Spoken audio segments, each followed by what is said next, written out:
level 1 Dungeons and Dragons character. So, we have an idea already of what we are going to create. And we're just gonna try to imagine a general character backstory which could lead us to fill out everything we would need for a first level character. With that, let us begin. So, the first thing we are going to check is our race features. So, as a dwarf, our constitution score will increase by 2. I believe we would want a high constitution as we are a paladin, so we might have to go in the middle of battle and soak up damage to protect our team. So I think using one of our 16s in constitution and raising it to 18 would be a good idea here.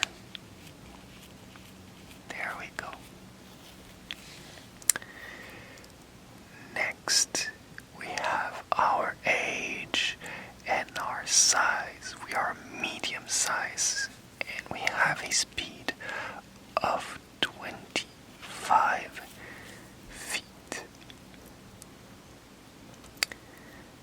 We have a first trait, which is our dark vision. Dark vision. Dark vision. Dark vision. And our dwarven resilience. Dwarven resilience.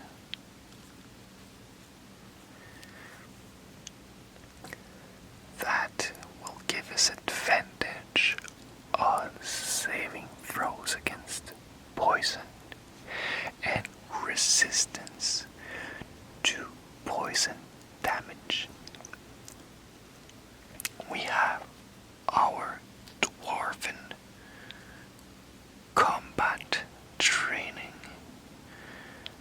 Combat training, which will allow us to wield the battle axe, the hand axe, the light hammer, and war hammer with proficiency, even if our class wouldn't give it to us. We get a 2 proficiency, and that will be our first choice. We have a choice between the smith's tools, the brewer's supplies, or the mason's tools. Immediately, to fit with our dwarf paladin sage, I feel like the mason's tools are not as interesting. And I'm really thinking the smith's tools could be very nice for a paladin who probably wields weapons very often and might be very well trained into repairing or creating his own weapons, which is very cool. But the brewer's supplies could also be very interesting. That could make for a kind of funky sage, I guess. also, now that I'm thinking about it, since we are a sage, we might be someone who's very old and who has learned a lot during their lifetime.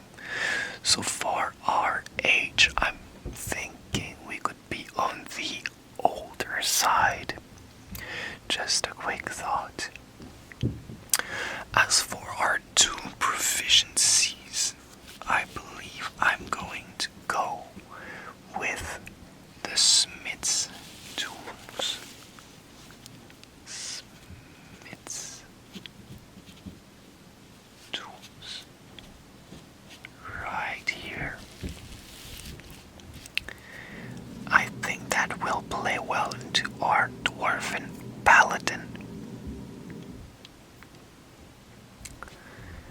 Next, we have our last feature from the race, which is stone cunning. Stone cunning, which will make us very good at distinguishing architecture and stonework. We would also get languages, but since languages are often tied to a setting, I will not be bothering myself with choosing those. Next, we would have to choose our sub-race. We have a few choices, but to keep it simple, I'm just going to look at the hill dwarf and the mountain dwarf. I feel like mountain dwarfs are a bit more recluse in a way, and I think that would really play well with the sage aspect of our character. If they are more solitaire, they could be they could have more time to study, and that could play well into our background. So I think I'm gonna go for the mountain dwarf. The mountain dwarf gets a strength increase of 2 points, which means I think using our second 16, to raise it to an 18 would be very, very, very good for a paladin. So that's what I am going to do. That means we have a +4 in strength and constitution. There we go. +4 in strength and constitution. The mountain dwarves also get proficiency with light and medium armor, but as a paladin that won't come into play, as we will have access to all armor with our class. So that is it for our race. Next, we would look at our class features. But before we do that, I believe it would be a good idea to choose the rest of our stats.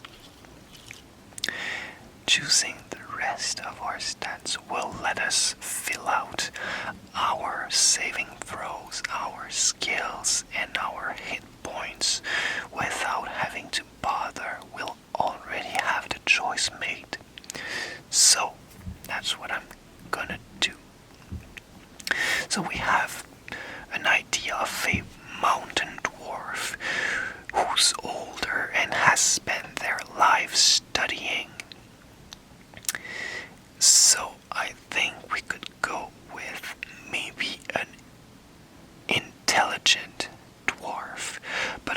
it's also a paladin, so having good charisma is gonna be useful. So, what I think I'm gonna do is using the 15 in charisma right here, which will be good for our paladin abilities that use charisma, and putting the 13 in intelligence, so that's gonna be a +2 in charisma and +1 in intelligence. Now the question is, what do we want our weakness to be? Do we want to have someone who is more clumsy, which could make for very fun role play and would make them maybe a little bit more humble because they know they have that weak spot, or maybe they are not humble but they are clumsy and they don't take it very well when people laugh about their clumsiness. And that could be one way to do it. Or do we make someone who's more impulsive and doesn't have a lot of wisdom, and maybe they don't control their emotions very well. They know a lot, but it's in terms of feeling, it's more difficult. It's a hard choice, but I believe with the sage background, having someone who's not wise at all would be a little bit weird, and I feel like someone who has a minimum of wisdom would be more inclined to become a sage and take on studies. So I'm gonna put 11 wisdom, and I'm going to put a 9 in dexterity. There we go. And just like that, we have all of our stats. And with the stats, we have an idea of who that character is, what they do, what they don't do well. And that ties into the roleplay very much. And that's an aspect of character creation that I quite like.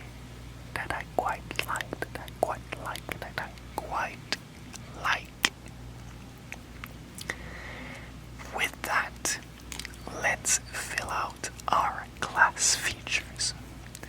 The first thing we're gonna do is calculate hit points.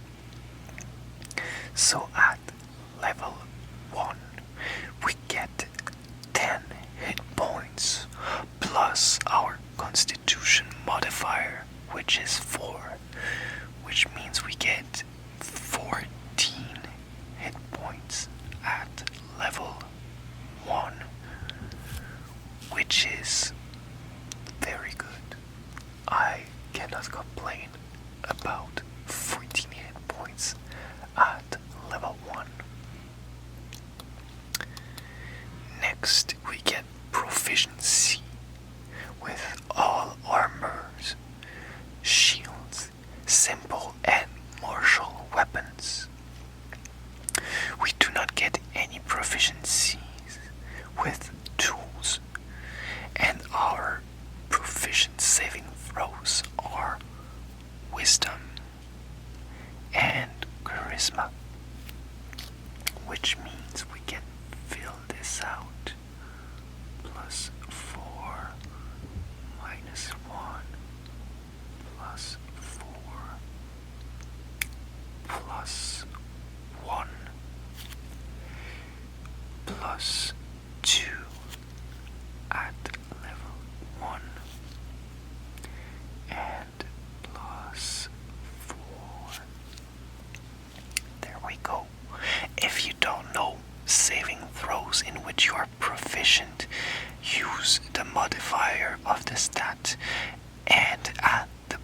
proficiency bonus, which is how we get these numbers. Next, we choose 2 skills from athletics, insight, intimidation, medicine, persuasion, or religion. I feel like having a sage who's maybe older and a dwarf, maybe they're not the best at athletics, and I don't think it's a particularly intimidating character. Now, between insight, medicine, persuasion, and religion, a few of those are really interesting to me.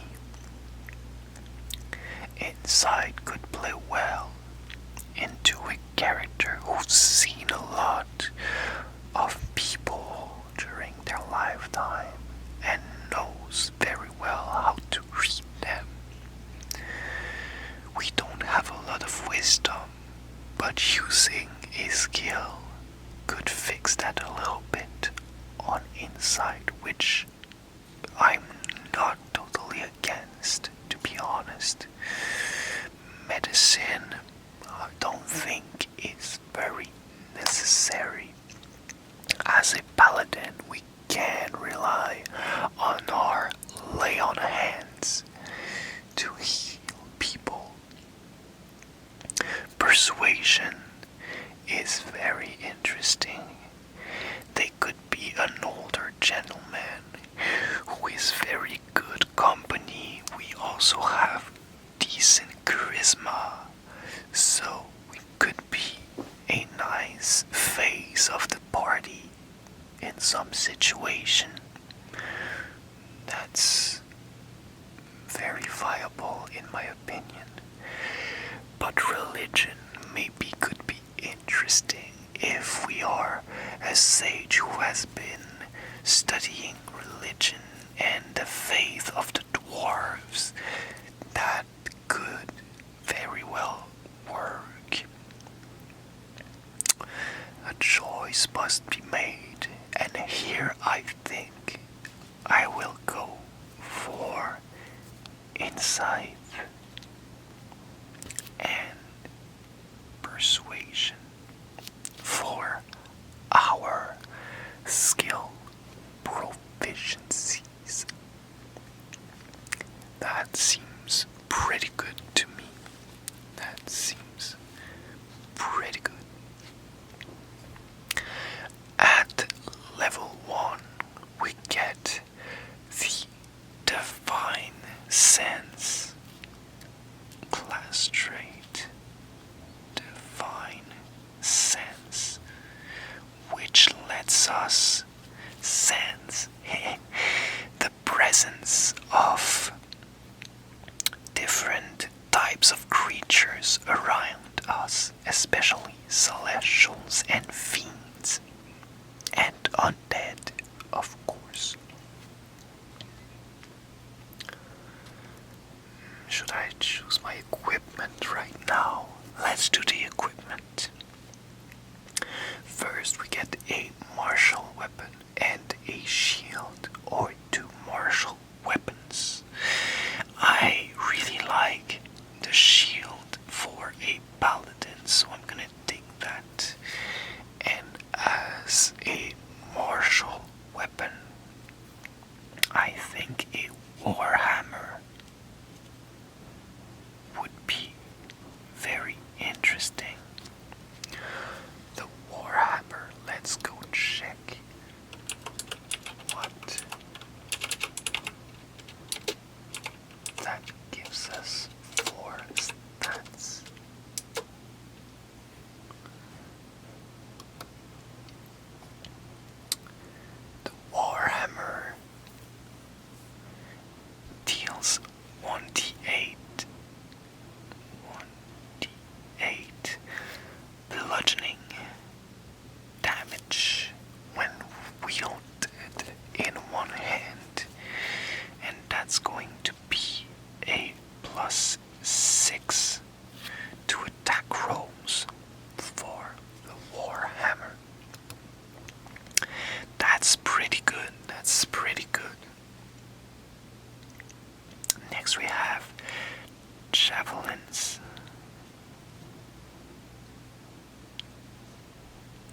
have 5 of those. So let's note that here times 5.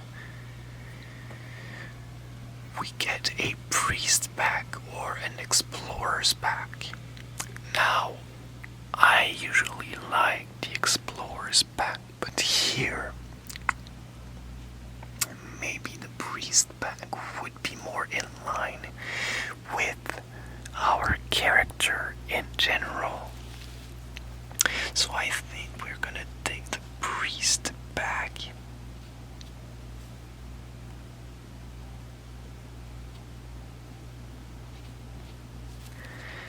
And we get chainmail. And we also get a holy symbol. There we go. With that, the javelin will also be a +6, and I believe the javelin deals 1d6 person. Let's check to make sure. There we go, javelin. Yes, that is 1d6 piercing. We have our equipment, our base equipment. With that, I could already fill out the rest of our stats here. So let's check what the chainmail gives us.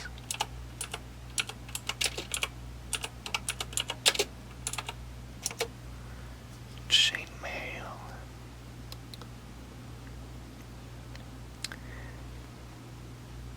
Chainmail gives us a 16 armor class, but we also have a shield, which means brings us to 18. Ula, that was not the best. 18. There we go. We have a -1 in initiative, and we have 1d10, not 8, 10 for our hit dice. There we go. We'll wait to see what our background gives us to fill out the skills. For now, let's continue our class features. The next one we get is lay on hands. Lay on hands, which mostly lets us heal people. We get 5 points per level, which we can spend to heal people we touch.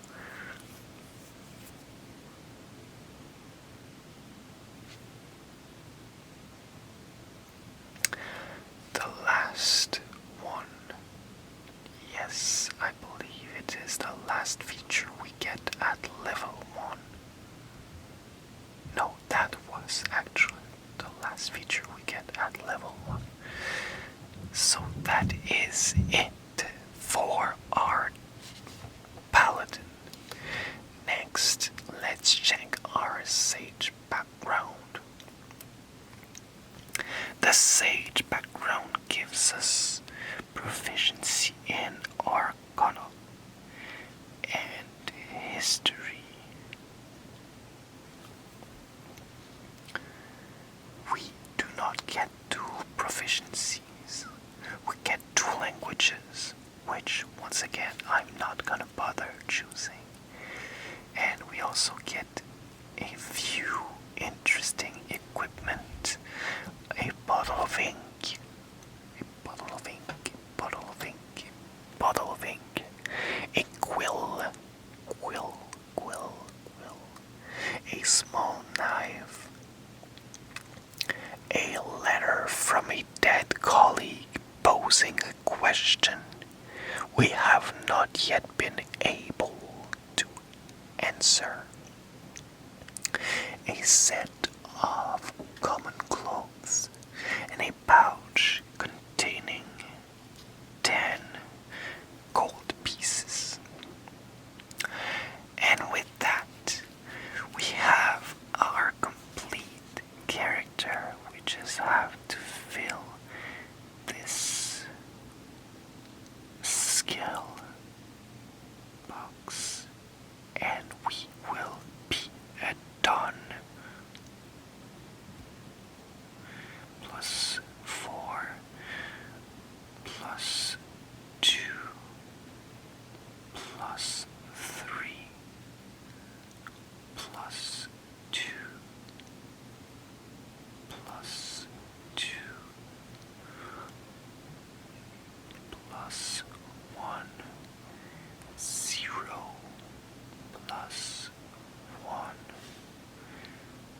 0 plus 2 plus 4 plus 1 minus 1 minus 1 and 0. And our passive perception is 10. And with that, we have a complete character. Or not quite. We would need a name for our character. As a dwarf, I think